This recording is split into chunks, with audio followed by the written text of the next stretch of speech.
Summer's hard for most martial arts schools, so here's the 3 ways that I keep my students training all year round.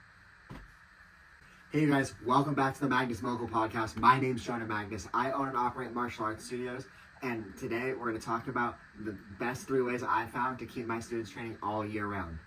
Also, subscribe right now so you don't forget, and that way you don't miss out on any of my other tips and tricks that I have that have worked for me and my friends in our studios. The last thing we talk about today is actually a free item that I have for you guys, so stick around to hear about it and how you can get it.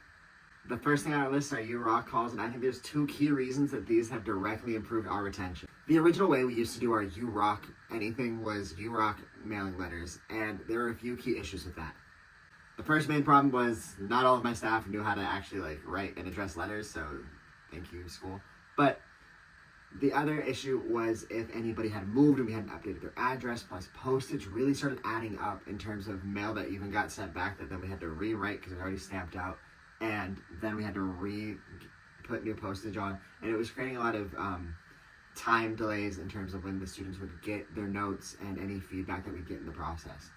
Now, with doing the U-Rock calls, it makes it so much more direct because my staff can just leave a voicemail, and even better, the parent picks up and then they can just talk to them in person and give them the compliment and talk to them about what's going on at home for a couple of minutes, and it goes such a long way. Before we talk about the direct benefits that I've seen with the calls and being able to talk live or leave voicemails, is the side benefit that I didn't really think all the way through, but I'm really happy how it worked out so far, is when my staff comes across the name they haven't seen in classes in a while, they ask our front desk, hey, has this person been training when I'm not working? And we all can kind of check the class calendar, check the logs, and see if they've been coming to classes, and then they just pivot their call to being able to check in and see how they're doing, inviting them back to class, telling them we miss them, and that alone I know has prevented students from quitting because they're right on that edge. They're missing more and more classes, but they're getting caught because we already had these calls in place, and that was the extra benefit versus the mailers where each of my team members was doing maybe 2 to 3 per month. Now we're giving all of our students in our top program a call every single month. So they're constantly getting checked in on by one of my chief instructors.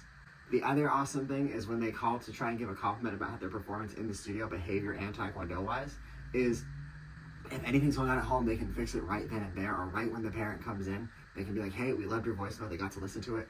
But at home, that's not the kid we get to see. At school, that's not the kid we get to see.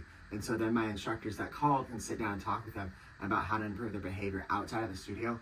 And so many parents have been so grateful for being able to catch it and start that conversation. The second thing we do is our constant challenges and events that we're running all summer long. I know I made a couple of videos on the best events to run and the best events that I've run to get new students, but during summer, I make sure there's something going on every single weekend. Even if it's not the biggest event we've ever had, I want to make sure my students and my families have something that they're constantly looking forward to. And one of the ways I do that is when they sign up for the event, at the event, I immediately start talking about, oh, and next week, make sure you guys don't miss out on X. Today we're working on all of our kicks, but next week we're going to work on all of our acrobatics and our flips. So make sure you guys sign up for it today before you guys leave. Or, hey, I know you guys weren't able to bring your friend this week, but let's get you guys to bring your friends in next week when we're doing this other class with our weapons, with our parents, with boards, whatever it is. But we give them something to constantly be looking ahead to. And what this has even helped more with is if they are missing a week, we immediately have the next week to be like, oh, if you're back in town on this day, then that coming Saturday, we have this other event that they can bring their friends to, or you guys can get on the floor and do it with them. And so it creates this oh, dang, I'm missing out, but I can sign up for this other one right now. And so that immediacy gives them something that they're looking ahead on and keeps us on their mind the entire summer. And I definitely think as long as we're at the front of the mind of the kids, then it makes the parents' process easier, getting them back into the studio, back in routine after any vacations or anything. Finally, is this sheet is our popsicle practice paper. I made it this year for the first time, and it is going so well.